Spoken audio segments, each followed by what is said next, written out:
Yep, yep. California. Okay. Please get the page done. You get your few pages done. Grammarly helps you work more efficiently, which makes accomplishing your work goals easier. Get full sentence rewrite suggestions to help you say what you mean faster. Download at Grammarly.com. Try it today.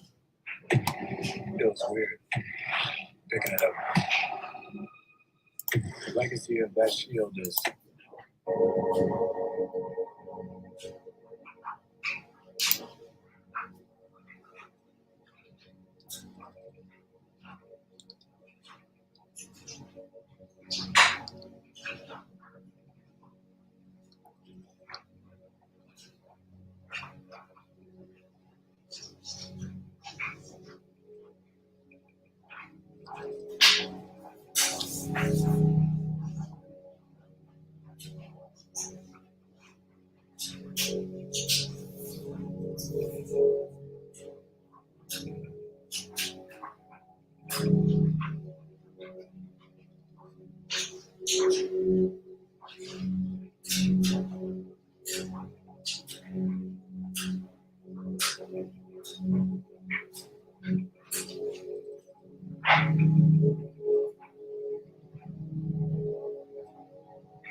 right away, driver.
Jag var det regn.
Oh wait, I can't do this.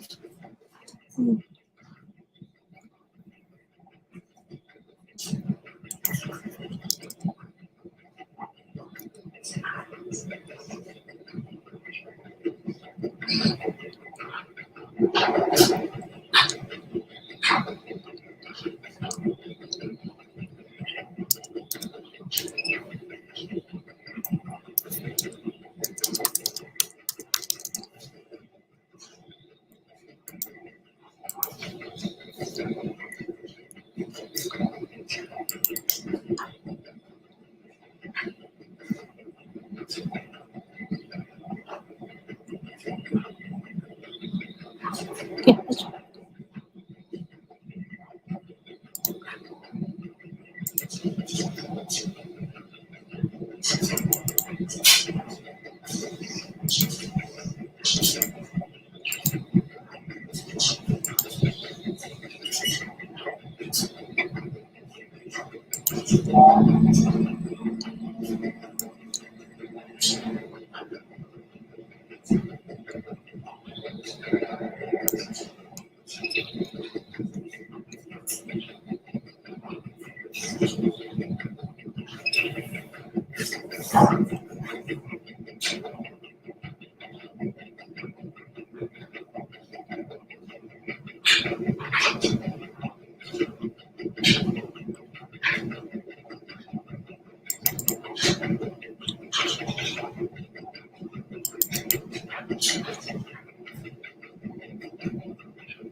On the northwest of Iowa, Katie and Leo, the teachers, the siblings, and the war heroes of the Uto class, we're busy talking about the new Timmy sheds because of the new members to the relay.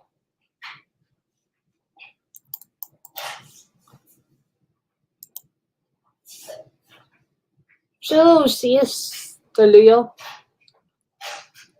what do you think of our new project? It's keeping us busy, even though I'm suddenly retired.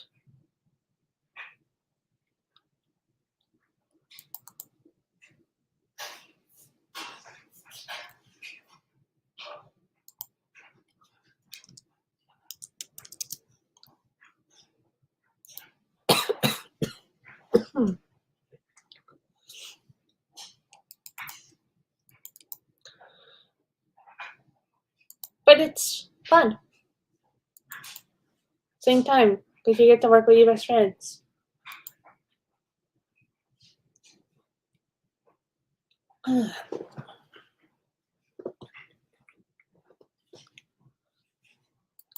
Exactly.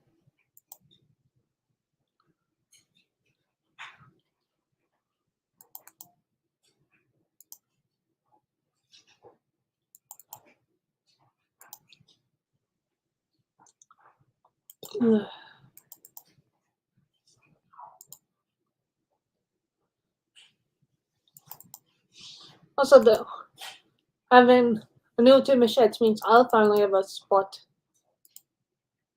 Well, yeah, because, yeah, you do the mainline work now.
So,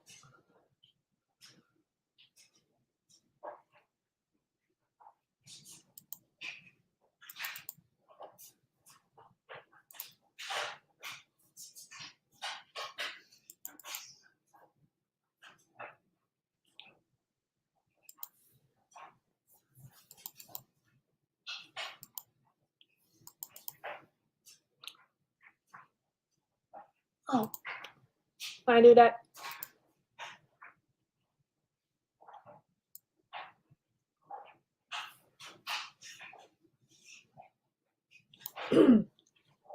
So, Leo,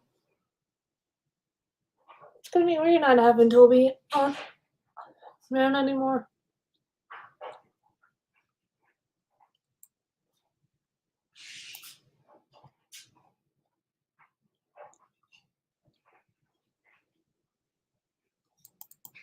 I mean, in the sheds.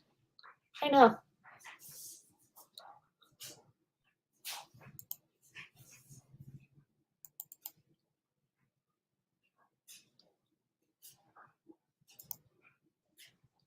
It's weird.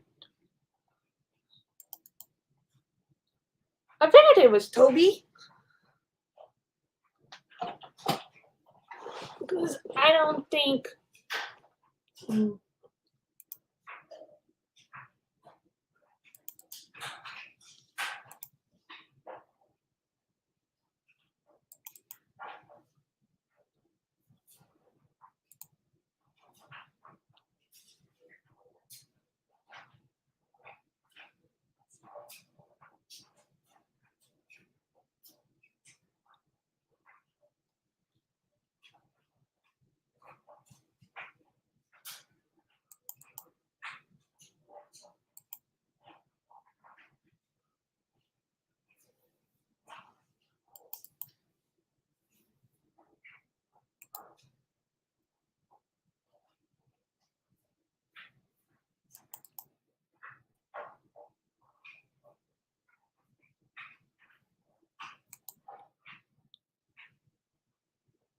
I don't think it's gonna be replaced.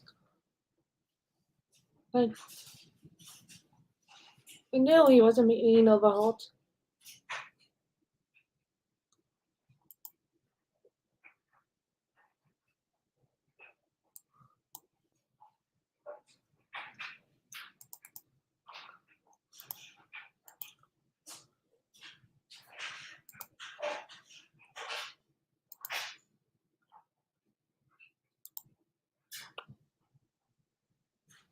Anyway, so Leo, thank you for watching. Goodbye.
there. I am Pete.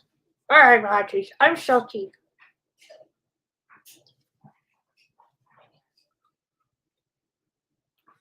And we have a little update regarding our Southampton Dogs series. That's right, me Archie's. The series is not cancelled. But season 1 has wrapped up. Season 2 is the called Southampton Dogs the later years. And the preservation years.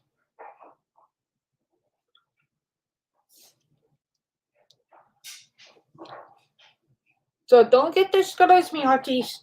You'll see changes.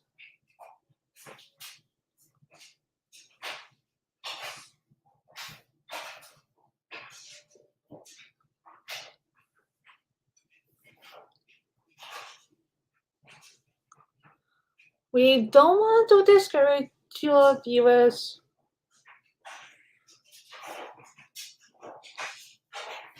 But that's just the way we're going. We're not trying to be mean.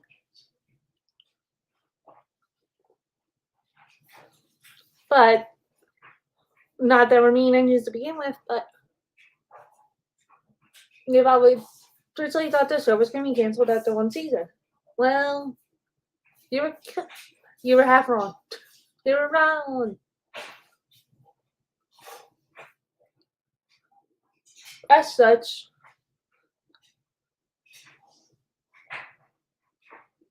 you won't see my brother Dom anymore. Or my brother Leo. They have been salted in new race.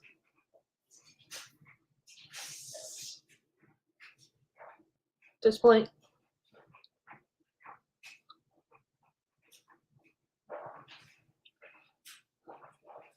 We are now in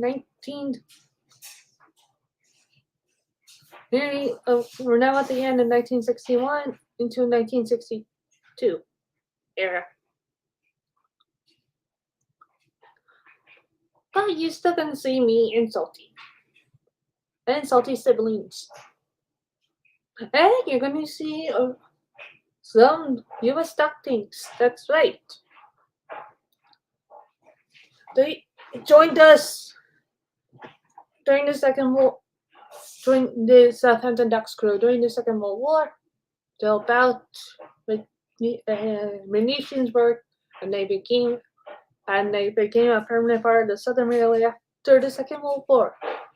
Even though I wasn't a part of the Second World War. Neither was Salty, but you get the picture. Hearties. We hope you all enjoy this content, hearties. And we're sorry to say, after season 2, Southampton Ducks episode, this series is finally over.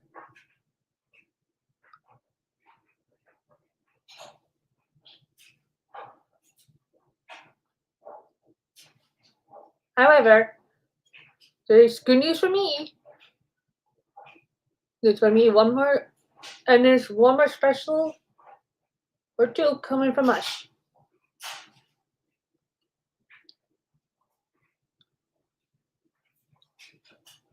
We don't want to spoil that. And you'll see Pete's big sister for the final time during this season 2. Season 2 will run until December. Right, Pete? Yeah, I guess that's about right.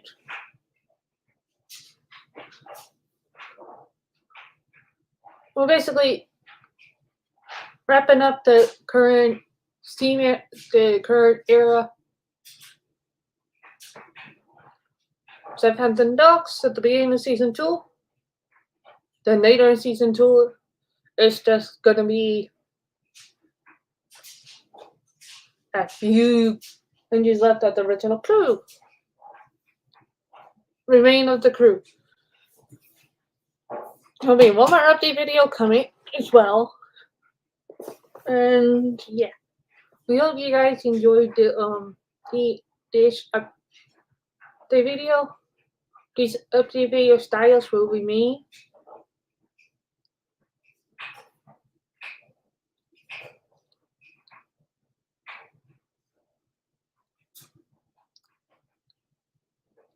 And in the far future, in 2022, there are few surprises coming to the Northwest Valley.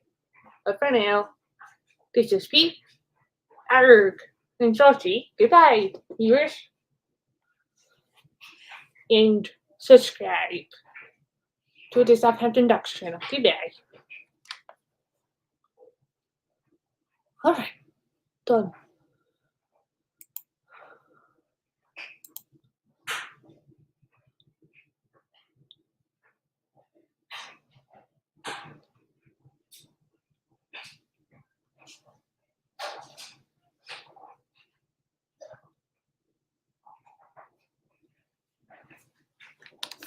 Oh, and one other thing we forgot to mention, so Pete, you'll see my brother Dom for the final time in this season. No, I don't travel to the Bluebell Railway to see him after he's sold. Not being needy as Southampton Ducks. Just kind of we forgot. That's right, Marties. You got one more episode left with Dom, but pretty much like we said, you pretty much won't see him anymore. Do that. But there is a new character coming to join the crew. That's right, said Pete. The last E2 ever built will be shown in this season. So thank you guys for watching and hope you enjoyed this two-part update video. Like we said, season 2 is the final season and then no more. If you want to follow me and Salty after we leave Southampton Docks, go watch the last one, the Railway Museum video. To win the Railway series. That's right, Marties. We don't want to spoil what happens with Salty to Pete, but I just gave you guys a hint. Thank you guys again, and bye.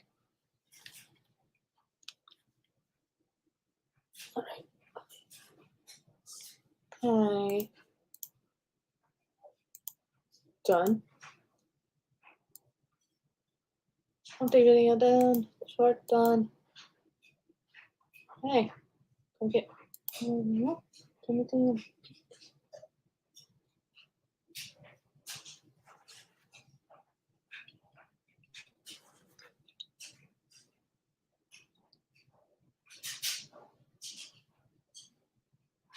First, another update video.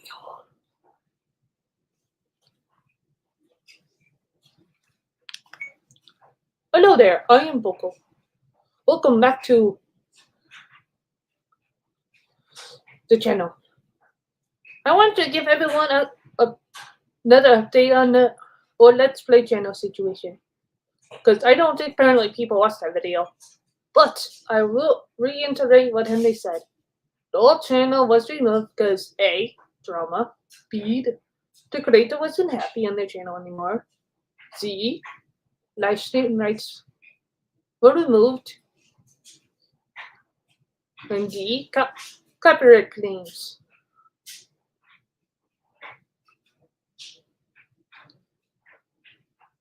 And the creator having to put her stuff from other channels onto the Let's Play channel. Yeah. YouTube hates her. YouTube's not happy with her.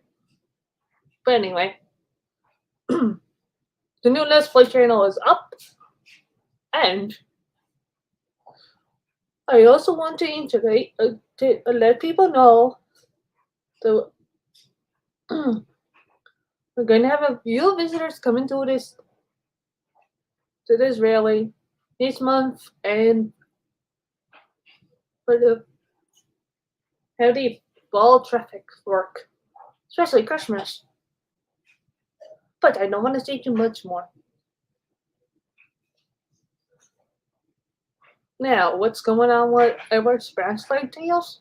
Well, not too much. Edward is evicted out of the works this month. Thank God. Our friend Mary, the daylight, she's going into the works having a bogey fixed. And they'll both be out of the works at the end of this month. And we got a new project going on in Zildor. That's right. If you guys didn't watch today's CWR short, which I suggest you do before you watch this update video, there's a new Tim Machets project going on. That's right. This is the last time we are rebuilding Tim Machets. Does that mean I got a spot? You guys are just gonna have to find out.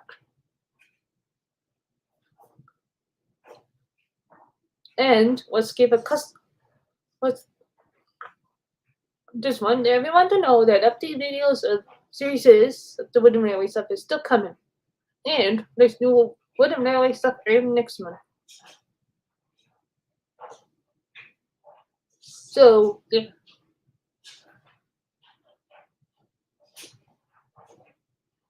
and you didn't hear this from me, but Katie's going back to York for Christmas again. It's busy Gordon. And I might be coming with her. I don't know yet. I don't want to spoil anything, but I'm just letting you guys know. Now, let's keep it hush hush. Oh, and update on Toby. Yes, he is being retired. But he'll still be on my Northwestern Railway for right now. If the museum wants to buy him, they're most happy to. I don't fancy him going all the way to York to be with Gordon, no. Though, him being with Gordon because they're both LNER built, or Great Eastern Railway built, I should say. Then I mean, Gordon's York series much more interesting, but I think Toby going to museum here in the Northwestern Railway is much more exciting because we get to see in church. Anyway, thank you all for watching. And we hope you enjoyed the rest of these update videos and the rest of the content coming out this year. And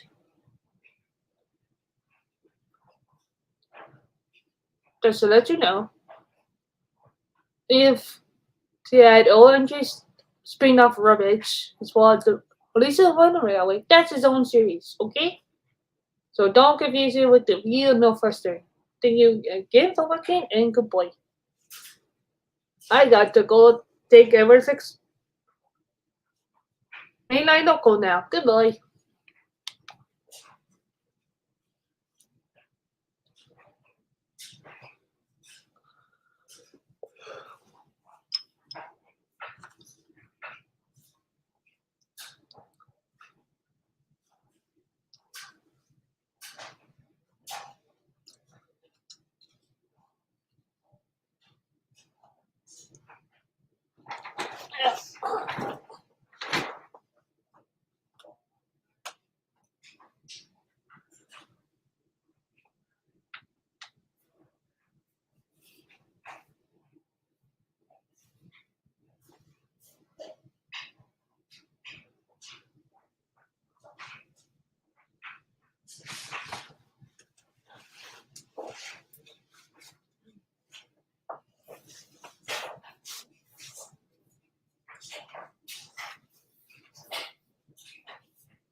back in 1963 when Brady and Timothy were visiting the railway.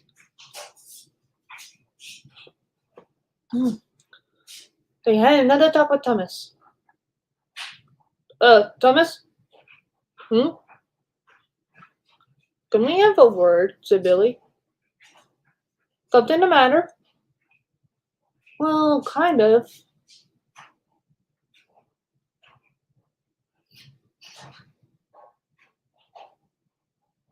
What's on your mind?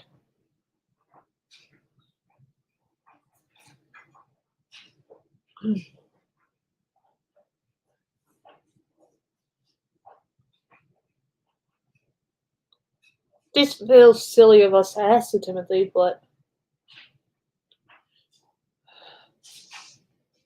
how did you feel when he, who not us being named, nearly killed your sister? Oh, said Thomas. You mean him? To be quite honest, I was pleased. Very pleased.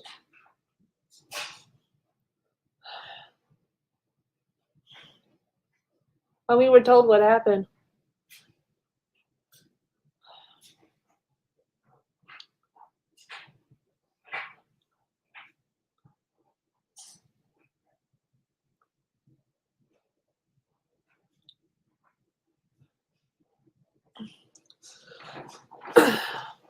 We were angry and worried at the same time.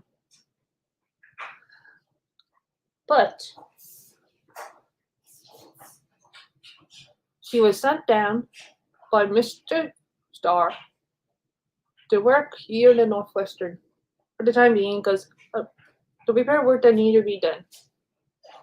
Although she could go into the other platform, she couldn't really be in the yard, get into the yard or her shed. So, and we started eventually sending her back to the southern. So, the only thing he could do was send her here to the Northwestern.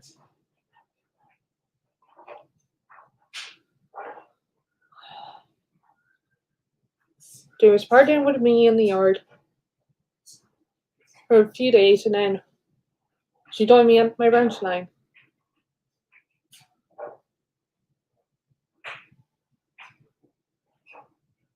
Well, was to be my future branch line. She also helped out on on Lily's branch line, the engine at the coach. We had her for about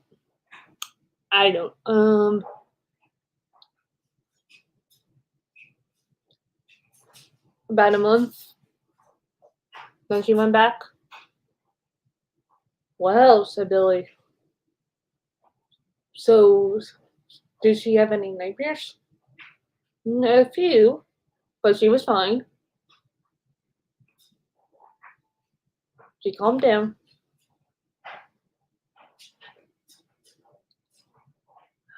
And by the way, about this time, had Thomas, Casey, and his brother Samson, the twins, because engines call me and Katie special twins.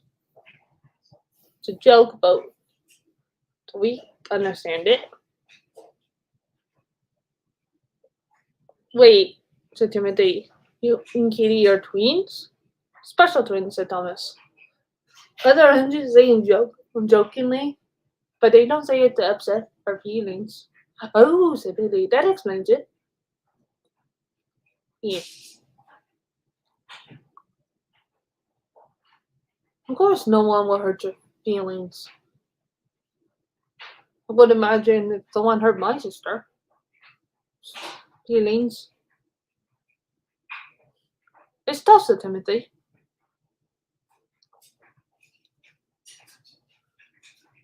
But knowing you're so far apart from your siblings.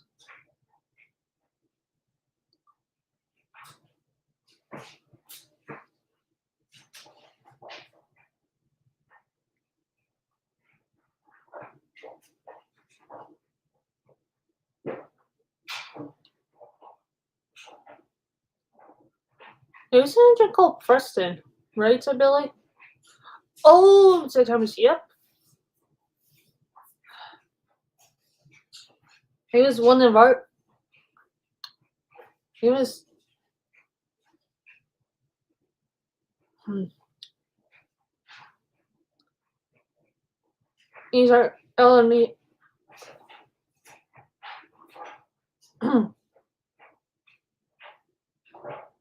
He's into like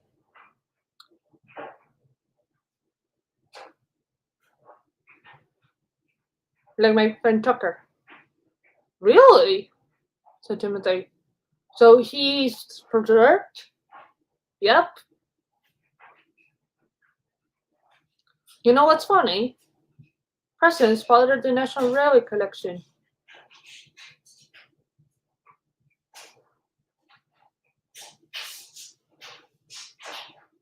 I don't get to see him much, but we were very good friends too. What else did Billy?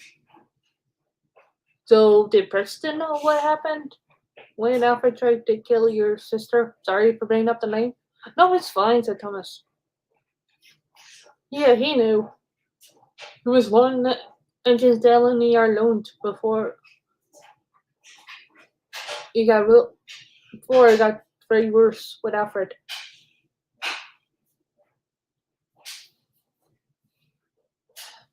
He didn't become a permanent resident here in Northwestern, no. Ooh, said Timothy. So he was alone for how many years? 6, said Thomas. Oh, that's not bad, said Billy. No, wasn't, said Thomas. Preston was alone here before we got James. The director bought him. But anyway. Any other questions? No, said Timothy, we're good.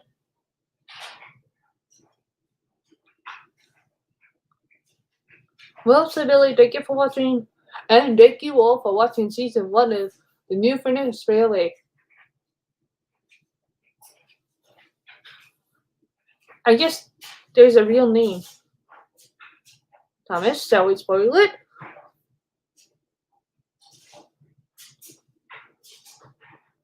It's the Alfred Furnace Railway, named after Alfred Furnace, one of the railway board's managers of the New Furnace Railway.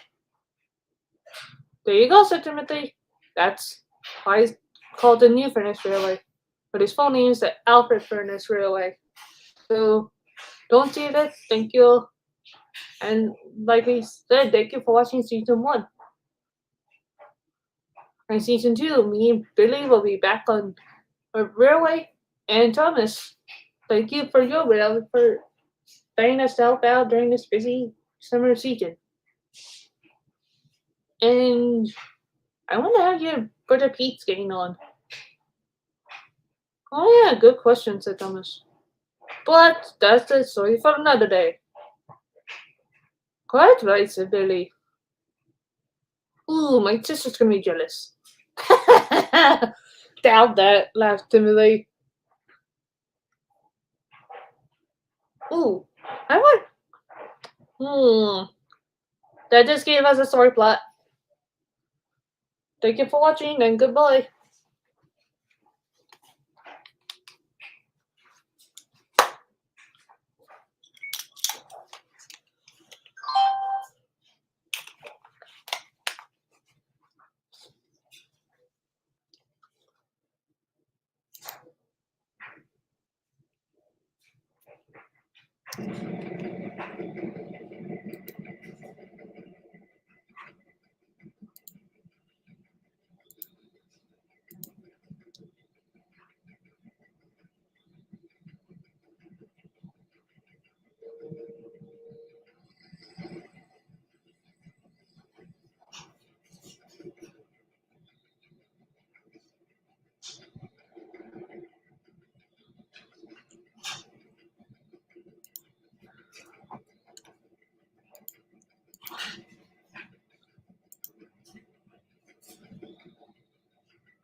สร้างความสะอาด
Hello, Dwayne. Wow.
thing that's different about a rural vacation home, you always have the whole place to yourself. As the summer drew to a close, the time came for Gordon to return to his home on the North Western Railway, so that he could undergo his next overhaul. On his final night on the railway, he stood proudly among the engines at Meercombe, happily chatting into the late hours, yet not quite appreciating how much that they would miss their new famous friend. The following morning, Gordon was ready. He addressed the engines one last time before Alan shunted him over to the lorry that would take him home. I would just like to take the time to truly thank you all for making my visit an enjoyable one. It isn't often that I am allowed to leave my home railway, but this trip has really been a pleasant one, and it's thanks to the great company that I have kept with all of you over the past months. I will, of course, tell my friends back home what a wonderful bunch you all are, and I will hopefully get to see your two Bully Pacifics at some point before or after my overhaul. With that, I bid you all farewell, and I hope that I see you all again someday. The engines in the yard cheered as Alan slowly and proudly moved Gordon out of the motor power depot and off towards the station.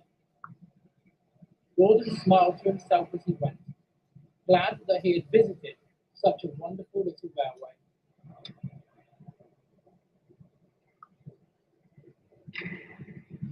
With Gordon gone, the engines began picking up the slack as the colder weather arrived. One engine, however, appeared to be missing out on all the good jobs. Andy was disappointed to learn that he had been rostered onto simple tasks such as empty stock movement and station piloting. He couldn't help but feel bitter at these very lame and untaxing duties, and felt that this was a deliberate action, either by the society or by Zeke Dark himself. Knowing that it was useless asking the society, he decided to confront Zeke about it the next time he saw him, and one morning his opportunity came when Zeke happened to be in the yard at Meercombe, speaking to his own engines about jobs for the day. Are you sure that's all right with you, Ed? I know that passenger shuttles on the Soames branch aren't really your cup of tea, but I need Lino this morning to undertake some track inspections with the saloon. Yeah, that's cool with me. Thank you. I think that pretty much covers all of our bases at the moment. And Zeke, can I ask something? Sure. What's wrong, Andy? Andy could feel the other engines staring at him, but decided to ask the question anyway. Zeke, I can't help but notice you haven't been assigning the society and by proxy me with any, shall we say, meaningful work at the moment. Is there a particular reason for that? Zeke considered for a moment before he replied. I don't understand what you mean by that, Andy. Are you trying to tell me that you see parachuting duties as an unimportant task? Not exactly, but you haven't put me on a passenger train for a while.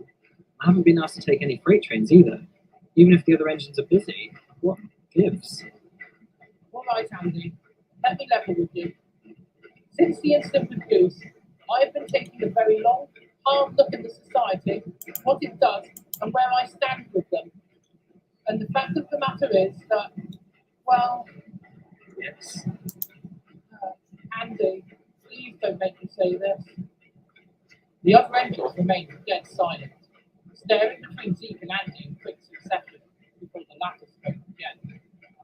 You might as well. The other humans don't have a problem spitting in my grills and claiming it's polished. So come on, tell me, why are you deliberately giving me the least taxing jobs on the line, Zeke? Fine. I am not rostering you onto duty because your availability is incredibly poor. But you already know that, don't you? I can tell that you already know. But I'm not blaming you personally, not at all. It is the society and the lack of care for you that has caused this, Andy.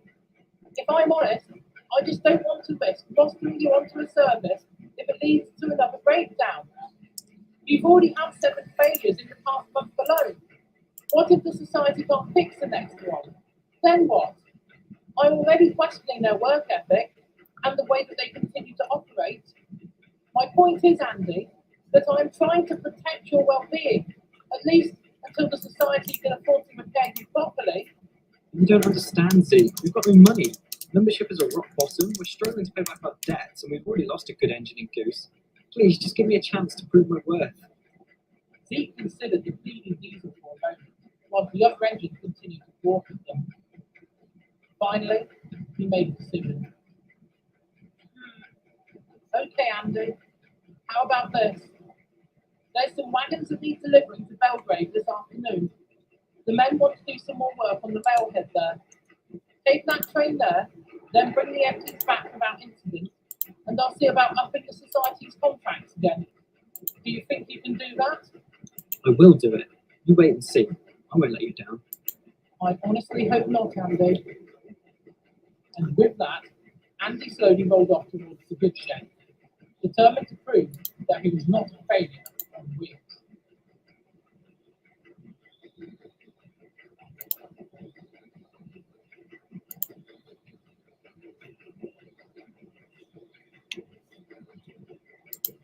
Of course, the downward journey proved to be no issue for Andy, as he coasted down the long inclines, only having to work hard at Axley and Colhapper. By this time, he was feeling good. I'm sure I can do this. He continued the slow speed through Colhapper Station and began to psych himself up for the run through the incline at Colhapper Tunnel.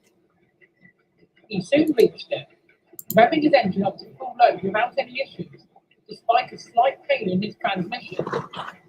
But true to his word, he made it without incident to Belgrade Station, where he rested after shunting the trucks up to the work site.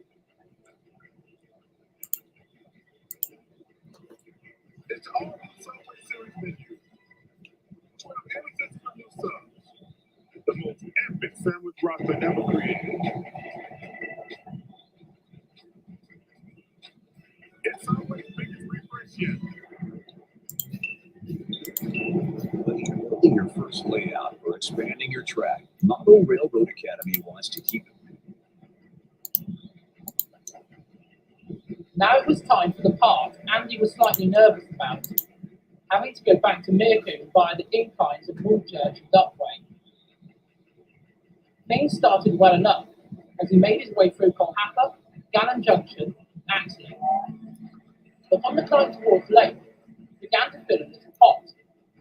But almost as soon as he thought about it, the heat died away, and he felt fine again. I might just be nervous. I'll be fine. I've done this hundreds of times before. It's just that, well, this time it counts for something. He kept this thought in his mind as he crossed the viaduct and headed through Woolchurch Station to the first of the two big hills. Trying not to worry about what could happen, he accelerated up the incline, picking up speed as the empty wagon clattered around behind him. Almost before he had realised it, though, he saw Upway signal box ahead. He was halfway there, and despite some slight heat and a twinge of pain in his frames, Andy felt relatively alright as he rounded the station and forged ahead to Upway Bank. This is it. This is the big challenge. If I can hold it together here, we might be saved. Andy's engine spluttered and coughed as he raced up the hill. The trucks encouraged him as they trailed behind, knowing how important this journey was to him. Their encouragement was all that he needed, and in no time at all, he finally saw the overbridge and the left-hand curve, signalling the end of the railway's toughest gradient. Hooting his horn and feeling exhilarated, Andy crested Upway Bank and coasted triumphantly through Manston Fort. Victory was as good as his.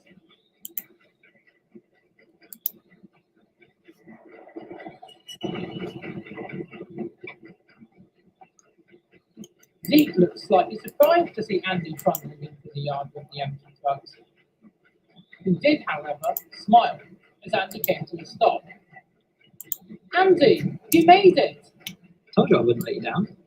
And indeed, you didn't. In that case, I suppose I'd better add you back to the main duty roster. But we're going to go careful, understand? I know you're doing this for the society and for Goose, but please do be careful. No worries, my dude. I will. With that, Andy went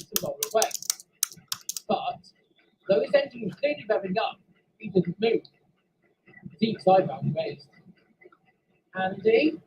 Oh God, I don't feel so. Ah. Suddenly, there was an almighty crack, a chemical smell, and a light dusting of smoke forming around Andy. He tried to shut down his engine and hastily clambered out of the cab as more smoke began to emit from seemingly underneath the highway. What's happened? I don't know. I went to move his reverser, but it couldn't budge. And then the temperature spiked.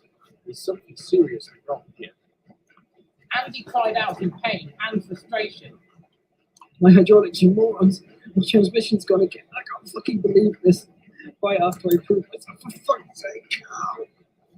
I'd better call someone from the society. At least the smoke's dissipating somewhat. Bet you're happy now, though.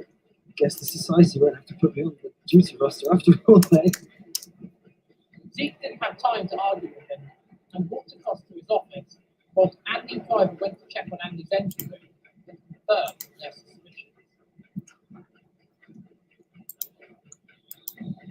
Mr. Chairman was soon on the scene, and he looked devastated as he approached Andy and Zeke. I came as soon as I could. Andy, are you alright? Do I look alright? My transmission and gearbox are destroyed. My generator's ruptured and I have a gaping hole in it. My hydraulic lines are all compromised. Now tell me if I'm alright. I failed. Not only on a mechanical level, but I failed you too. I honestly don't think that those bozos in the society will be able to patch me up this time. And right after I convinced Luke to give me some meaningful jokes again. You just can't make this up. He literally just arrived back here, Chairman. He'd done a great job on his freight train, and I was about to give him another chance. But now, from the assessment of the damage, What the hell are we going to do? I guess we're just going to have to try and mend you somehow. Well, I don't think that will be necessary. Zeke and Mr. Chairman almost jumped in surprise as Mr. Shaw arrived on the scene. Andy hissed like a cat as the man approached. I see the D7070 has finally kicked the metaphorical bucket. Yeah, no thanks to you and your bum chums, asshole. That's quite enough from you. Now, mate, get fucking bent. I told you all that my mechanical condition was getting worse. We asked you to consider putting Mr. B back in service, but now look, I'm a wreck. It's all the society's fault. I hardly think that is. And who is Mr. B? You know what? I'm done. Fuck you and everything that you stand for, you snivelling little fucking shit. Mr. Shaw turned away from Andy, addressing Mr. Chairman, as more members of the society began to arrive. Clearly, news of the failure of their only operational engine had travelled fast. Well, Mr. Chairman, this puts us in yet another situation, does it not? Yes, it absolutely does. A very bad one. Not so bad, really. D7070 has proven to be a very unreliable machine. Perhaps it is for the best that it has failed.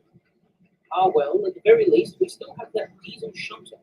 We can put it back to service, can we not? I'm certain that Mr. Dark here would offer us some shunter duties of that quarry. Would I? Mr. Shorts didn't hear this exchange. And on a more positive note, our finances have taken a boost recently. Seems that we had an injection of funds from some. Though as to where, I am still investigating. But of course, it does not matter. It is just about enough for the society to continue fueling the shunter, is it not? Well, yeah, you see, about that. Yes, of course. We have got shunting diesel, don't we? Oh yeah, we could get it back into service quite quickly, couldn't we? There's nothing mechanically wrong with it, is there? We're saved. Mr. Chairman looked hopelessly at the men as he tried to find words. Well, no, we're not. But why ever not? Because I sold Mr. B months ago to help raise more funds for the society. Where do you think that money came from? I made a decision as the chairman of the society to do the right thing, and it was the right thing to do for us at the time.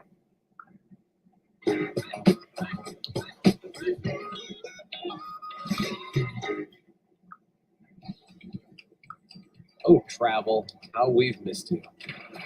Except for the decades. There were angry cries from the members present. Even Andy looked quite shocked, having had no knowledge that Mr. B had been sold. Sold one of our locomotives without consulting us?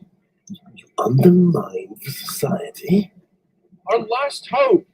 God, what were you thinking?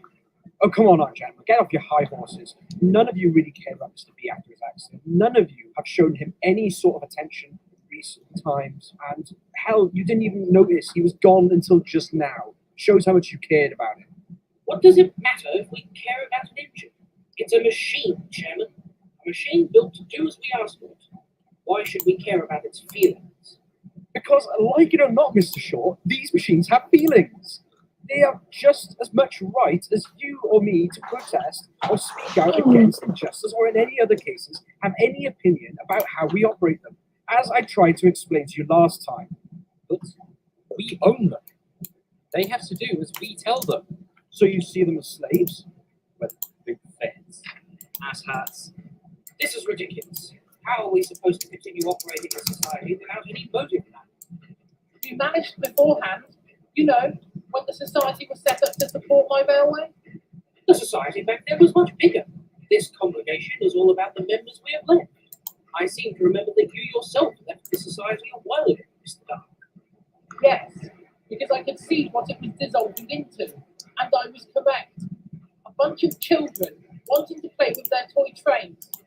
Why do you really think that I have been preventing contracts being drawn up between myself and the society? Because you do nothing to assist with the preservation of the Dark Railway. So what you're saying, that all of the work that we have done at Belgrade was for nothing, was it? All of the work, most of the manpower came from people who had already left the society and had joined the Dark Railway Company itself. I seem to recall that you all boasted about how much you had done, when most of that work had to be redone by my staff. So do yourself a favour and don't bullshit me. I've never heard this accusation before. Of course not, because before now, I've been giving you all a chance to change your ways and prove to me that you could pull yourselves together and improve for the sake of the Dark Railway. But you did not. This afternoon has proven how little you care about your cause, and especially how much you really care about your rolling stock. I respect each and every one of my locomotives, and they respect me in turn. I care about them and their well-being as much as I care about whether they're hauling a train or not. Not one of you have asked Andy how he is, besides Mr. Chairman. He has more to do with the operation of the engines than any of you lot. Well, if we had been given more contracts and opportunities to show what we can do, we would have done more. And how are we supposed to upkeep our rolling stock with no money? We cannot. As simple as that. Now, my suggestion from this point onwards would be to get Andy safe undercover and get back to our roots and digging. More fundraisers, recruit more members, and try to take up more of the unpleasant jobs around the railway to help out. But we don't want to do this kind of thing. Not now that we've had a taste of actual railway operations. You expect us to go back to cutting weeds and breaking our backs on ballot laying? And our fundraisers never yield any results, because anything we raise goes back into paying off the society debts. Indeed it does. Now my suggestion as treasurer of the society would be to redouble our efforts and attempt to get D7070 back into service without delay.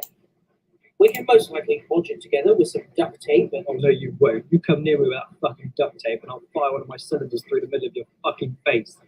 Mr. Short, we couldn't possibly repair Andy with the capital that we have left, and we can't send him anywhere else for a repair. It would be just too expensive.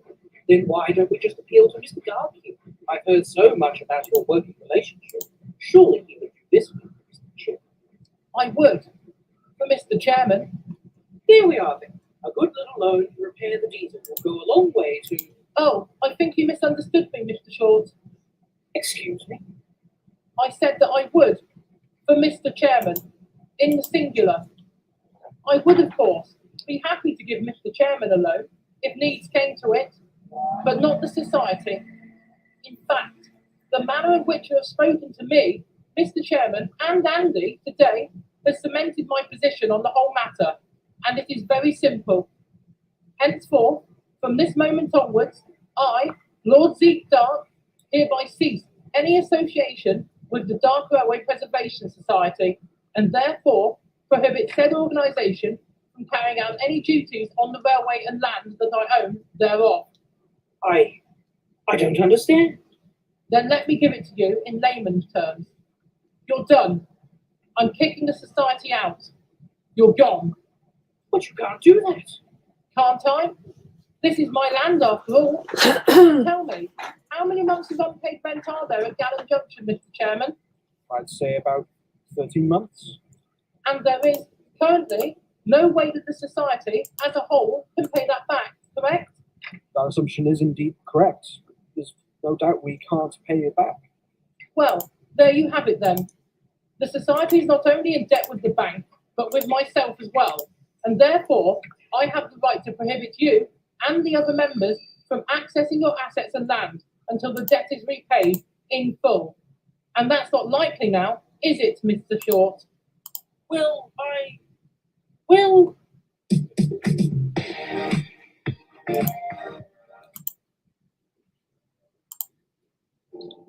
How do I pay you? Here.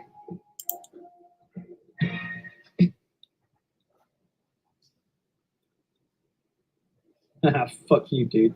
Don't, Andy. There's no good plan. Andy subsided and Mr. Short pulled himself together.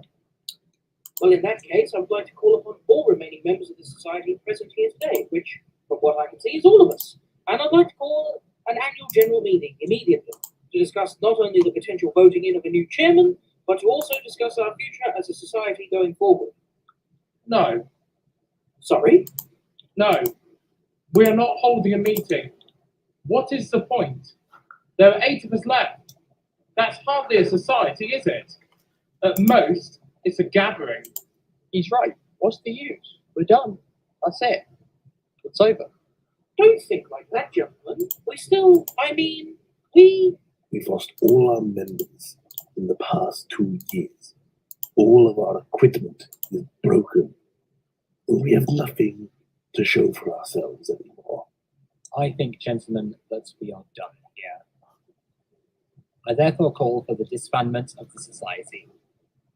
We have lives to get on with, and if Mr. Dark is adamant that we are not welcome, it's best that we leave it here and move on.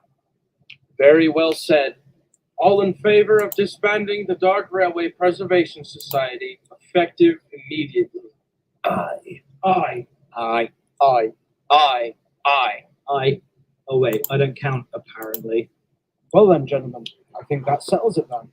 As part of our constitution, I'm chairman of the Dark Railway Preservation Society. I hereby decree and ratify that our organization is no more. I will, of course, work to settle any outstanding debts owed and to see that any of our affairs are taken care of. That would be all, gentlemen.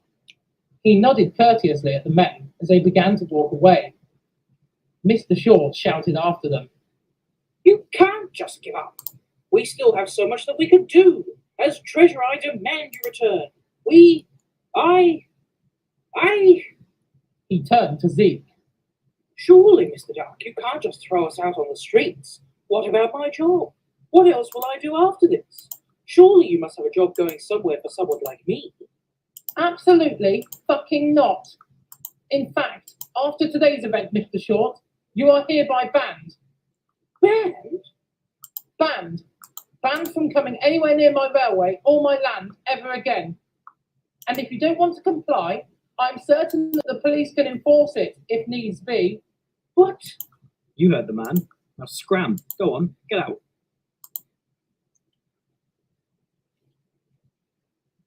So, that's it then. The society is no more. Gosh, what am I going to do though? If you need to clear the debts, Chairman, you know what I said. I have money. Well, I do appreciate the gesture, Zeke. I really do, but I have to do this for myself. I have failed as the chairman, and I don't want to resort to taking the easy route out of this and be in debt to someone I consider a friend. I must get to work. But, Chairman? I will, however, ask Zeke if you allow me some time to sort this. I know we've already trespassed on your hospitality for long enough now. Of course. You don't have to leave. I'm perfectly happy for you to personally remain and see to the society's affair for as long as you need. And you know that I do not actually expect any money from you for the society's unpaid rent? Well, that's very kind of you, Zeke, but I intend to clear all our debts. I must take action and do what is right. Could you, at the very least, ask someone to take Andy back over to the sheds? He's been through enough already today. Yeah, I can do that. And with that, Mr. Chairman left, looking dishevelled and worn out. Zeke turned to Andy. Andy, I know, Zeke. you and the others can stay as long as you need to. But Mr. Chairman has made it quite clear that he doesn't want my help on this one. I'll see if someone can take you to the sheds. Cheers. Zeke also left, leaving Andy slightly shaken as the adrenaline in his system waned and the realization of what had just happened fully sunk in. The Dark Railway Society was gone. His owning group had essentially abandoned him, and Goose, and all of their coaches and wagons to rot. This cemented his feelings that they had never truly cared about any of them, and as others had said, only intended to remain if they could play with their trains and pretend to care about the railway. Broken and battered, Andy stood mournfully, thinking, until Ryan showed up to take him to the sheds. Are you all right, Andy? Andy couldn't muster up the strength to speak. Ryan saw this and said no more as he slowly took Andy back to the sheds, the little diesel engine lamenting on the situation and what that could potentially mean for his future.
Andy didn't speak to anybody for the rest of that day. Though some engines had dropped in to rest between shifts, they could tell that Andy was in no mood to speak and wisely left him alone. Of course, by the evening, the sheds were beginning to fill up, and talk of the day's events began in earnest, especially regarding the exchange between Andy and Zeke earlier that day. So, how did your test train this morning go, Andy? Not well. Failed again, didn't I? That's too bad, mate. Don't worry, though. I'm sure your owners are on the case. Andy didn't respond to this, as the others continued to chime in. I know that the society don't have much money at the moment. What are they planning to do for you, Andy? Not that they can do much anyway, with Mr. Smash's works being closed. Surely they can bring Mr. B out and run him for a while, at least until they can raise the funds to repair you. What do you reckon, Andy? Andy? Andy? Andy? Andy's anger boiled over. Shut up! Just shut up, all of you. I don't want to talk about it, all right? The less said about the damn society, the better. Why? What have they said about it? Don't tell me. They're going to plop you in the museum, aren't they? Not like there's anything else they can really do with him, is there? Well, whatever it is, I'm sure it's for the best. Guys, perhaps we should just drop it? No, I don't think that we should. I want to know the juicy gossip about the society. What's Mr. Chairman going to do? Sell more of his custard creams? You leave Mr. Chairman alone. It's not his fault. Never said it was. Geez, dude, lighten up. We all fail from time to time. Hell, I failed this morning. So what? Nobody's crying about that. Trust in them. I'm sure that they have your best interests at heart. The society will get you fixed up eventually. No worries. They won't. Why not? Because there is no society anymore. The engines lapsed into silence for a moment. Then Colossus spoke. No more society? What do you mean? What I said. There's no more society. They disbanded today. They abandoned me and Goose. And do you know what? I don't care. I don't care. The only person in the organisation that gave shit number one about us was Chairman. Don't be soft, Andy. Mr. Chairman cares about nobody but himself. He's always been a selfish, arrogant, unprofessional, idiotic moron. You shut the fuck up, David, and you listen to me. Dave was momentarily stunned. He could hear that Andy meant business, and nobody had dared to say his full name in a long time. He shut up and listened. Mr. Chairman is a lot of things, but he's got our backs. He's the only one who came to visit me and Goose and Mr. B. He's the only one who showed compassion towards us in our times of need. He's the only one that's been fighting for our rights against the rest of that wretched society, and I don't put any blame at his shed door. I don't. And I know that we've had our disagreements, but he has always done what he thinks is best for both us and the society. So if you're going to slag anyone off, don't let it be Mr. Chairman. Dave didn't reply. Andy paused for breath, then continued. It's the rest of the society that caused this. They're the ones who haven't been trying. They're the ones who let us get in this state. They're the ones who overused me and Goose to the point of near destruction. They're the ones who've been undermining the chairman all this time. They were trying to string him along like a puppet and take no blame for their lack of action and motivation because they knew that, like you lot, everyone would just blame him and not the collective. And what's worse, I'm done. I'm no use to anyone now. As much as I want to be, the damage is too great. My hydraulic system's a mess, my transmission's gone, my generator's ruined, my wiring is shot. I'm a wreck. Surely, somebody, somewhere, would have the parts to repair me? I highly doubt that. Gordon told me all about my brother. He's broken too, and nobody anywhere in the country is willing to help him with replacing his broken parts either.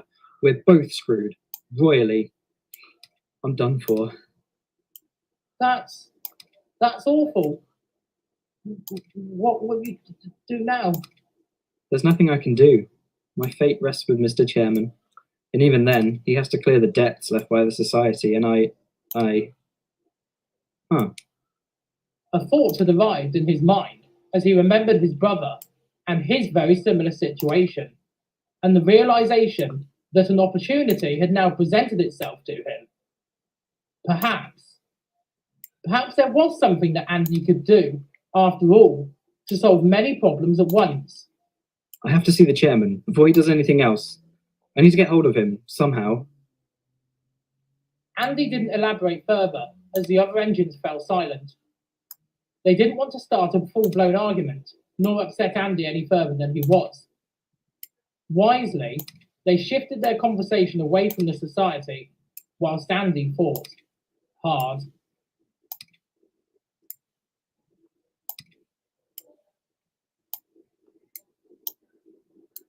Mr. Chairman came to see Andy a week later. The other engines, tactfully, remembered that they had other places to be, and left the man and the engine to it. Andy spoke first. Mr. Chairman, first, I want to apologise to you for my actions last week. You don't have to apologize for anything, Andy. We both know the score, and we both knew this was coming. Yeah, I thought it might end up like this. Oh, I don't blame you at all for the Society's disbandment. If anything, it's actually a bit of a relief for me. Really? I mean, sure, there's a lot to sort out, and it's been quite a headache for me the past week. But I think that really, it was about time that we called it quits.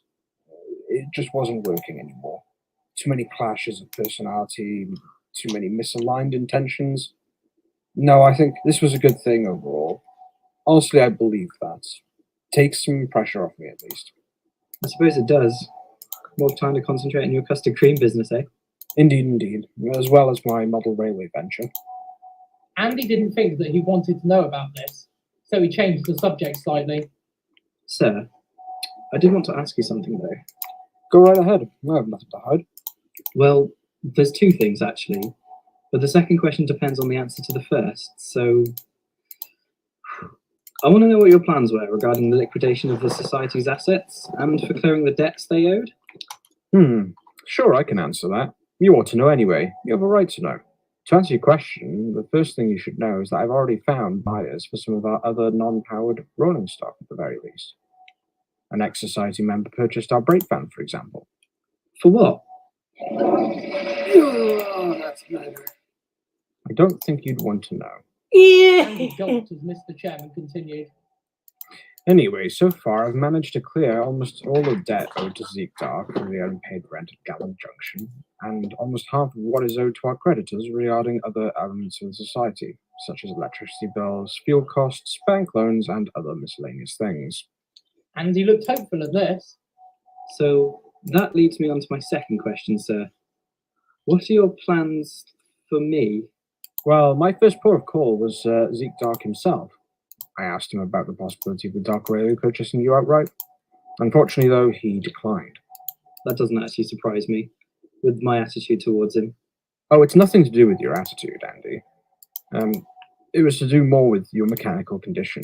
He knows you mean well and want to work, but he doesn't want to invest in repairing you if reliability is going to become a problem in the future, even if repairs could be done. I know that they can't. To repair me, you're going to have to gut my electrical and hydraulic systems and then replace them with new ones, or donor ones from somewhere else, and I know that isn't possible. That is sadly correct. I myself have tried over the past months to contact other owners of your type, and they were keeping their cards very close to their chests, very unwilling to even consider donating parts for other causes. I even thought about contacting your original builders, Bear Peacock, but they went out of business back in the 60s, so it'd be impossible to manufacture new components for you. But it looks like you already knew this. I do, sir. Gordon told me. Gordon? You mean the visitor from the Northwestern? What does he know about it? He works with my brother Bear. Well, at least he used to, until he was pulled from service. Oh, really? I didn't realize the Northwestern even had a Class 35. They do, and he's in a bad way too. Andy, I think I know where you're going with this. You do? But I don't have the capital to purchase another Class 35 and use them to repair you. Even if I did, that's well beyond my capabilities currently. Quite the opposite, actually, sir. I thought that perhaps you could sell me to the Northwestern Railway as a spares donor for my brother? Mr. Chairman looked slightly shocked at this. What? Andy, you realize what you're saying, right? Do. And I'm deadly serious. I've thought about it all, and it's what I'd like to do. That could potentially mean... I know what it could mean, and I'm willing to do it. Andy took a deep breath before he continued. I was purchased by the Society 7 years ago, under the pretense that I was to become useful again, and do some good in the world. Back then, I felt respected, I felt loved, I felt that the DRPS was an organization that I could be proud to be part of. But over the years, that changed. Members left us, things spiraled out of our control, and the Society became a laughingstock among the other engines. But I stuck by them and defended them and did everything that they wanted me to do because I thought they cared. But now I know the terrible and very real truth that to them I was just a machine and always was. However, there was one person in that organization I could rely on, and that was you, sir. Me, even after what everything I said, put you through for the apparent good of the society? Yes, because you respected us. It didn't feel like that at first, but as time has gone on, I realise now why you were so hard on us, and why you did things the way that you did. You did it for the railway. You did it because you cared. You did it because you're a good man, Mr. Chairman, and I respect you for that. But let me put another spin on this, sir. If you can convince the North Western Railway to purchase me and use my good parts to repair Bear, then that would benefit both me and you. How does your sacrifice benefit me? I don't understand. It's quite simple, sir. My sale to the North Western would help you clear the society's debts. That way you'd be off the hook. You'd be free from all of this, from this burden, to continue your life. And I would be useful in some respects, once again. But, Andy, after everything, after all the things we put you through, why would you do this for the society? Because without you, as society, I would have been cut up for scraps 7 years ago back at that godforsaken yard in Swindon. Remember back then, the society had more members, and they cared enough to pull their resources together and save me from the scrapper's torch? And I respect that. I'm grateful to have lived another 7 years past what could have been. That, sir, is the reason why. Well, Andy, I'm very moved by this. Of course, if this is what you wish for, and you truly want me to do this for you, I do. Then I'll start with telephoning them straight away. Zeke knows Sir Hat. Perhaps he'll help in negotiations, but what? I feel awful doing this to you, Andy. I would have purchased you myself, but you don't have to explain, sir. This is what I want. Please, just do this one thing for me. It'd be an immeasurable reward for the years that I have served with the society. A chance to change someone's life. Wouldn't you agree, sir? I would. Well, I suppose I better go and make the necessary arrangements. Andy gave a warm smile as Mr. Chairman walked away. Though he knew what this decision could mean for his ultimate fate, he knew that deep down inside of him, it was the right thing to do.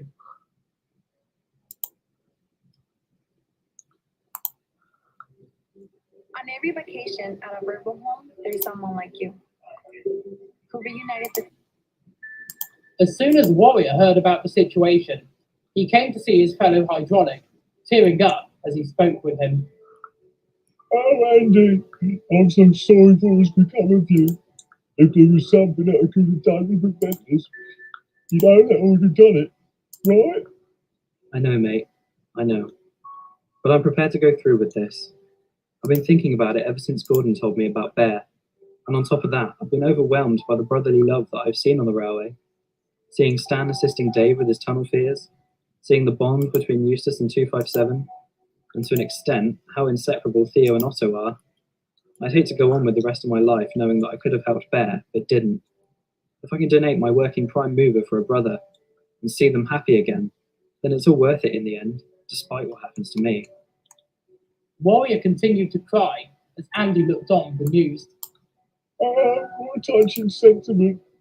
You truly are the bravest, most considerate, and selfless engine that I've ever had the pleasure of knowing. And regardless of what happens to you, know that I and the others are honoured to have called you our friend. Thank you, mate. Same goes for you, Warrior. Our lives could have ended in Swindon, you know. We could have been dead right now if it hadn't been for this railway. And of all the engines I could have been saved with, I'm glad it was you, mate. The same goes for you, my friend. Oh, don't keep getting so upset. I'm happy to be doing this, you know that. I do. We're still sad. I might never ever see you again. You might not, no. But we've had this extra time together, haven't we? We'll always cherish that. I will. I will.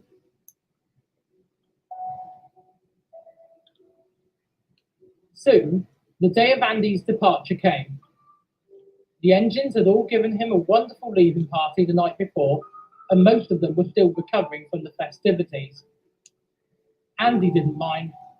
He wanted some peace and quiet before he left. But he didn't get much of that, for he soon saw a small diesel shunter roaming into the yard. He recognised that shape anywhere. Mr. B! Hey, lad. I heard you were abandoning the railway. like the DRPS did to us. I just had to come up here and tease you before you left. It's appreciated, dudes. Just don't get soppy like everyone else did. Nah, can't be ours to get soppy. Besides, I heard why you were doing this. You're doing a noble thing here, Andy. And if this is what you want to do, then who should stop you now?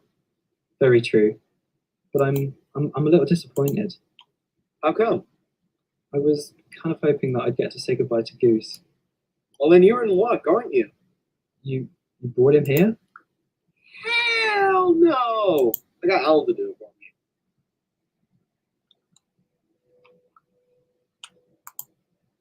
I'm going to break his bastard gearbox all over again. He'll be there in a minute or two. So I thought I'd take you over there so I could give you a sloppy great kiss before you're off. That won't be necessary.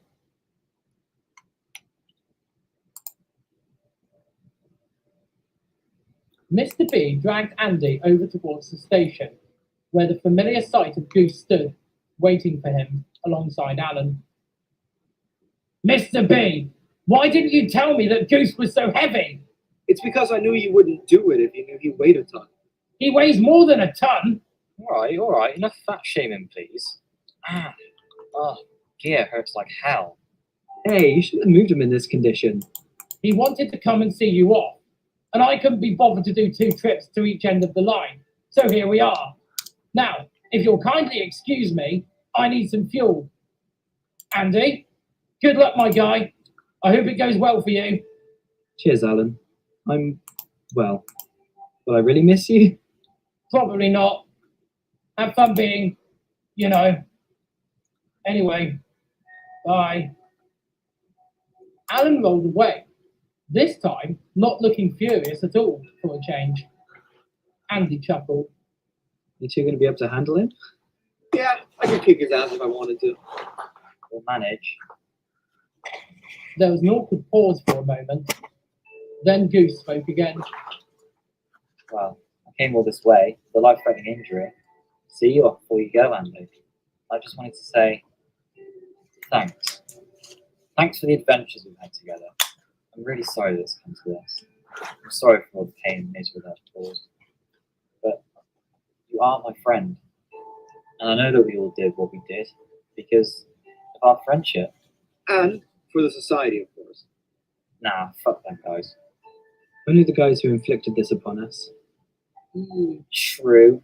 But anyway, I hope it goes alright for you. Are you sure you're prepared for this? It could be the end of the road for you. It could. But like I said to the others, my existence could have ended back at Swindon Works all those years ago. I'm just grateful I got to live for a few more years and make some new friends in the process. It's been a roller coaster ride, boys. But fun is fun, and done is done. Good luck, you two. Oh, hey. Love you too, Goose. You know it. Just wish I could have said a proper goodbye to Mr. Chairman. And who says you can't? Mr. Chairman had stealthily approached the gang without them noticing. Mr. Chairman, I'm so glad you came. Did you really think I wouldn't come down here to say farewell? I did, actually. Now, Mr. B, if I could have a minute with just me and Andy. Sure. Come on, Goose. I'll go put you in the carriage sheds with all the hot lesbian coaches. Mr. B led the damaged tank engine away as Mr. Chairman spoke. Well, Andy, this is it. Yeah, it is. I just want to let you know your sale has indeed helped with clearing those pesky debts. Huzzah! And that I hope you've made the right choice in doing this. Sure I have. It's all going to work out all right, sir. I promise. I hope it does. Goodbye, Andy. It was a pleasure working with you, and I'll remember you for the rest of my days. And the same to you, sir. Goodbye. And thank you for everything. Mr. Chairman nodded before walking away. Andy was now left on his own. He knew, deep inside of himself, that though this might very well be the end of the line for him, he had enjoyed those precious years that he might otherwise have never had. He smiled to himself as he thought of his brother, of his friends, and of the good times that they had gotten to experience.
Andy's departure had affected the engines in different ways.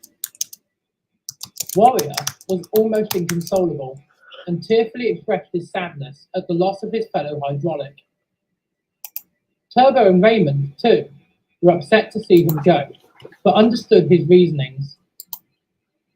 Most of the other engines were of the same opinion, but still, worries lingered for the little diesel and his uncertain future as a spares donor for his brother up on the Northwestern Railway. One engine, though, had something more pressing to worry about now that Andy had been sold. Goose was now in a state of perpetual terror, worrying about what would happen to him now, being the final locomotive of the former Preservation Society. He expressed his fears to the other engines at Meerkum. I haven't seen Mr. Chairman for days. I have no idea what his plans are. Don't worry, Goose. I'm certain he'll make the right choice for you. But I want to be able to make the choice myself. If I want to leave the railway, like Andy has, I want to stay here. Well, why can't you? For one thing, our relationship with Chairman hasn't exactly been all roses and sunflower petals, has it? What does that mean? Even I don't get that reference. That's all the trouble I've caused. Seems to want to keep me around now, will he? If he's now got a good excuse to boot me, he will. Zeke wouldn't do that. I know him. He'd be happy for you to stay. But would he? Really? Well, he used to like to have anyway. My valve gears are wonky, my cylinders got P8 fat crack in it. You could always be repaired. Yeah, eventually. But I still don't think Mr. Chairman would sell me to the Dark Railway, or even to Zeke as a privately owned engine. So you don't think the chairman would ever consider keeping you on? Why would he? As far as I've seen, he wants to wash his hands of anything to do with the society, now that the debt's almost paid off. And what's he going to do? Buy me, then pay off the rest of what's owed? No, I know what he'll do. He'll sell me to some really boring place where they'll just plonk me on a static display forever. I've heard tales about that happening to poor engines. Becoming museum pieces, never to move again. I don't want that. I want to keep busy. I want to stay here with you guys. You're my friends, after all. You're all my friends, right? Yeah, I suppose so. Of course. Sure. Goose looked a little disappointed in this less than enthusiastic response. Eddie, however, spoke up. Yes, Goose, we are your friends. I know that's a bit rich coming from me. Heck, I didn't even want to know you when I found out you lived here too, but you know what? You're a good friend, Goose. I saw that with the way that you busted yourself up for the sakes of Mr. B and Andy. Still don't know why you want to do it for chairman, though. He's all right, really. But honestly, whatever he does, I'm sure this is going to result in me having to go. I like the guy, sure, but I do think he just wants a shot of me now, so he can go back to his life and forget about this whole business, you know? I don't want to talk to him now. I'm scared of what the outcome will be. But I wish I could convince him somehow. You don't have to, Goose. I'm going to do it. Goose looked puzzled. But why would you do that? Because, for one thing, I know where he is. And for another, I want to personally give him a piece of my mind before he abandons the railway like the rest of the society did. Don't be too hard on him, Eddie. Eddie ignored his last request as he steamed out of the yard. Goose looked at the others, frowning. He's going to go break his legs, isn't he? He can't break the table boy's legs. He hasn't got enough of them. What Barry means to say is that I don't think he will, Goose. Eddie has your best interests at heart. Yeah, I guess so. Eddie's tough, but he isn't stupid. He knows not to cross the line. But what if they do have an argument? And what if that results in my expulsion sooner rather than later? Then, hopefully, we can stop him from getting you out of the yard, if it comes to that. Really? You guys would do that? Yeah, we would. If you don't want to go, then we'll do our best to prevent them taking you. Don't you worry, lad. We'll protect you from that misty-eyed goblin. Just you wait and see. Barry, are you drunk? Excuse me. Barry never gets drunk. Barry is as sober as an omelette. Right. Why do we put up with this?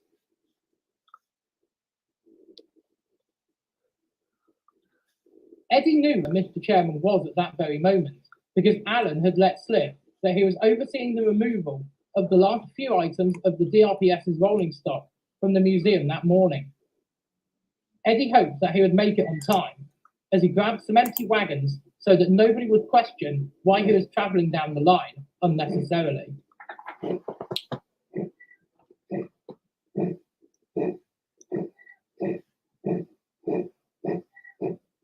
When Eddie rolled into Gallon Junction, he saw that, luckily, he was just in time. Mr. Chairman had just finished speaking to Buzz, who had shunted the society's last few remaining assets over to the carriage and wagon works to await collection from their new owners. Eddie bustled up to him as Buzz disappeared into the other workshop. Oh, hello, Eddie. You don't look too happy. What's wrong? Eddie had stopped near him and didn't look very pleased at all. Mr. Chairman, I've come down here to speak to you about Goose and any plans that you may have for him. Look, Eddie, sorry. Can this wait? It's not a really good time right now to be discussing this.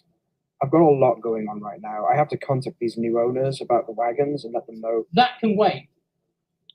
Mr. Chairman looked up at the little Western engine. Eddie, this cannot wait. I must... You listen to me, Mr. Chairman. I've come all the way down here on Goose's behalf to speak to you regarding his eventual sale from the books of the society. Eddie, please, can you just listen to me for a moment? No, you listen to me.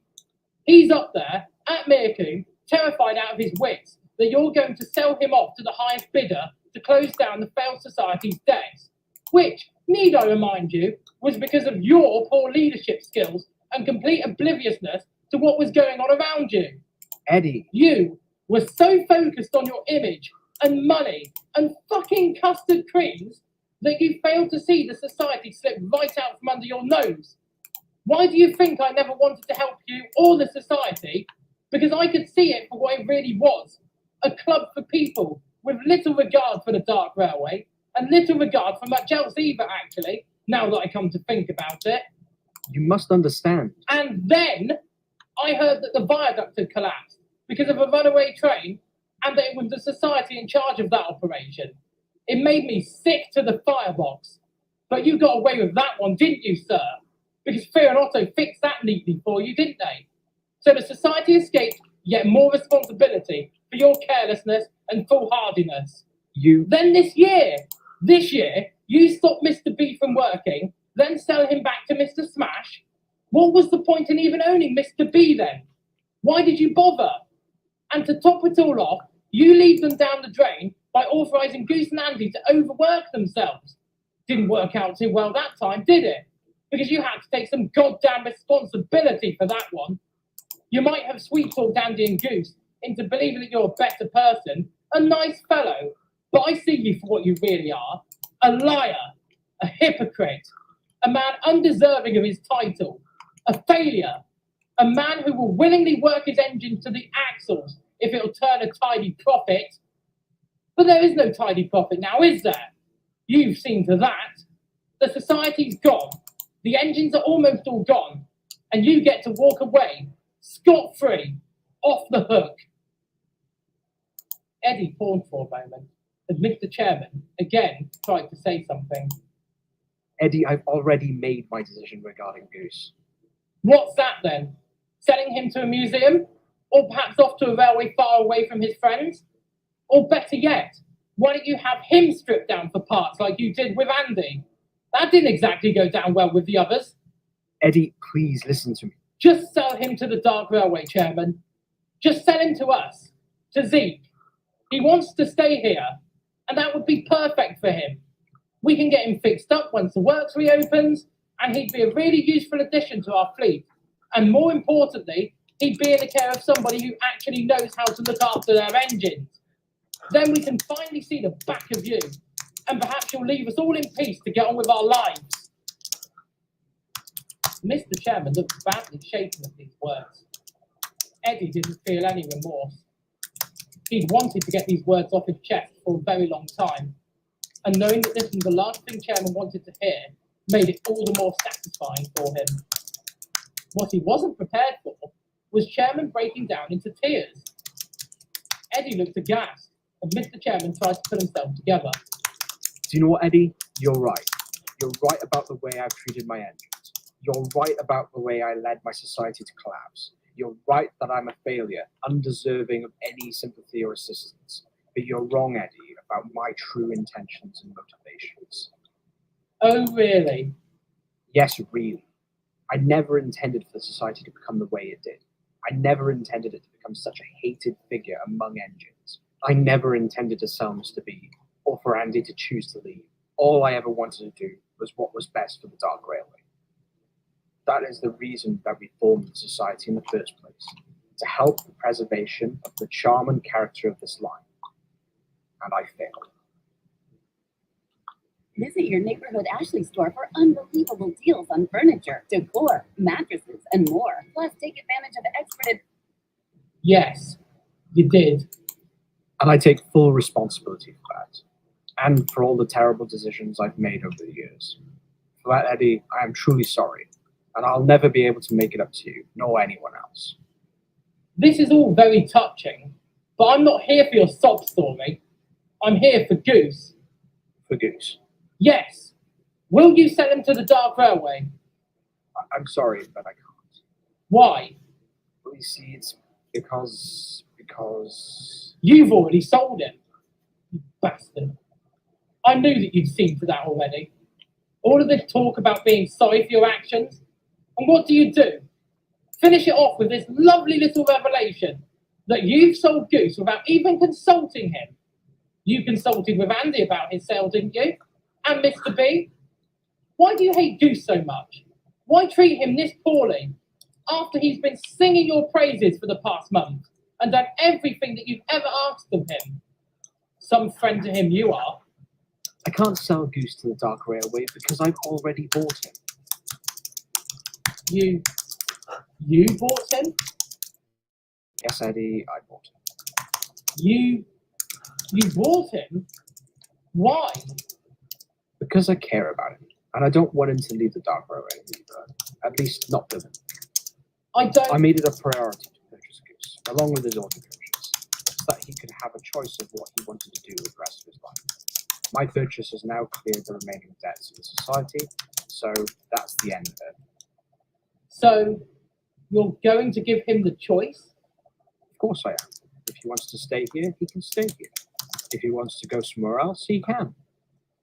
This was very unlike the chairman that Eddie had met all those years ago. But why the change in attitude? Why are you now so keen to give him options? Because what we do now isn't being dictated by society. We are free to make our own decisions from now on. And I will take what he wants into account. Because I have learned to respect you, Engines. And I would like to try and earn your respect in return. That's going to take a lot of work on your part now. Oh, I'm well aware of that. You made it quite clear whilst you were dressing me down a few minutes ago. Don't worry, I needed to hear it, Eddie. I appreciate your honesty, your integrity, and your commitment to what you believe in. I respect that. And I wish I could have expressed some of those characteristics when dealing with the society in the past. I have made mistakes, but I'm learning from them. And I want to atone for my previous actions, so long as I'm given a chance. Eddie didn't know what to say to this. Mr. Chairman continued. Well, now those wagons are being prepared to move to their new homes, I suppose I'd better sort out the paperwork and go to see Goose. Ask him what he thinks about all of this. Would I perhaps be able to come back to Mirkin with you, Eddie, so that I may tell him in person? I'll shunt these wagons away somewhere. And yeah, I'll take you, sir. Eddie slowly shunted his wagons back as Mr. Chairman went off to finalise his paperwork. Although Eddie still didn't fully trust Mr. Chairman, he could, at least, respect him a little bit more now.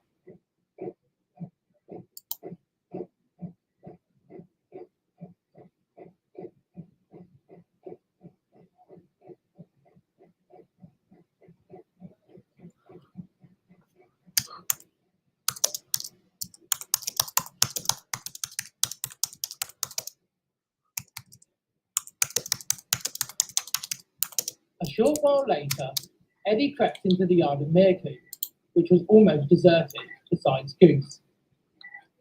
Goose looked up hopefully as Eddie came to rest just in front of him. So, could you speak to Mr. Chairman? I did. What did he say? Ask him yourself.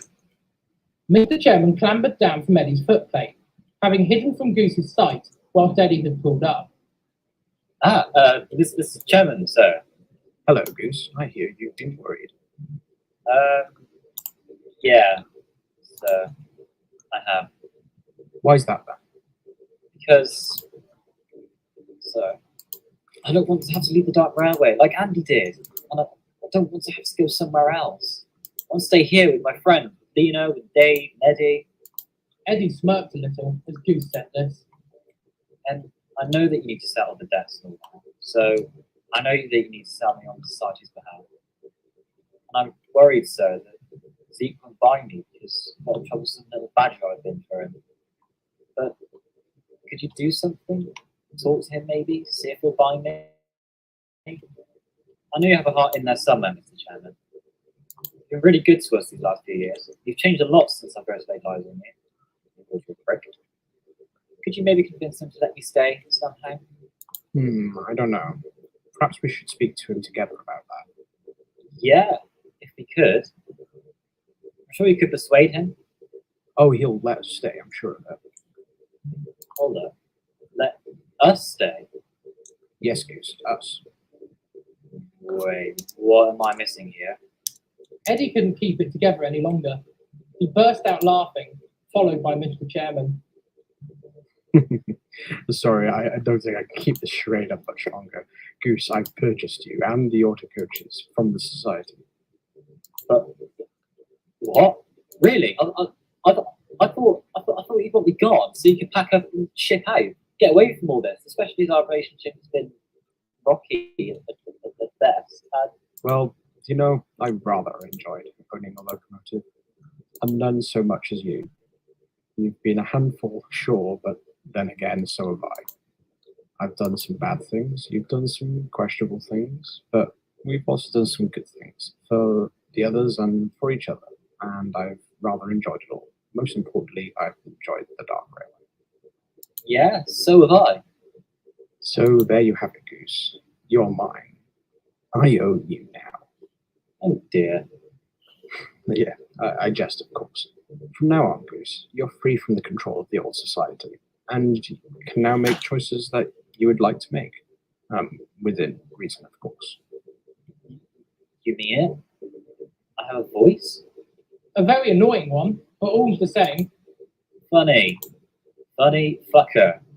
Of course, you won't be making any choices at the moment. You've still got your major damage to your Valkyrie cylinder to consider first. Oh, yeah. Oh, I forgot about that. So maybe I make a suggestion.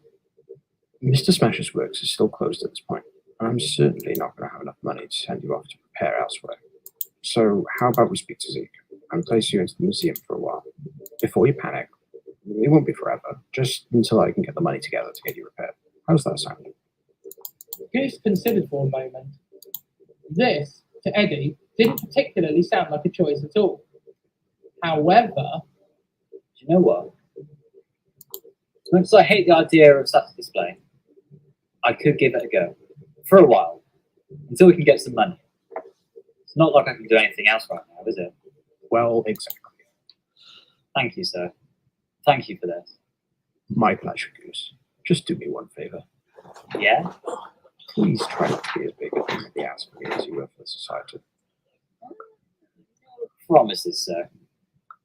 Mr. Chairman chuckled as he went to walk away. As he went, Goose called out to him. Does that mean you're going to tell me your real name, sir? Sir? Sir? Oh, come on. I don't think we'll ever be able to call him anything other than Mr. Chairman anyway. I guess not. But still, I want to find out so I can be as insufferable as I can to him if he annoys me. Eddie rolled his eyes as Goose continued to babble excitedly. Clearly, he was happier than expected to have been purchased by Mr. Chairman. Eddie still didn't know what to think, but had decided that he will continue to support his newly found friend regardless.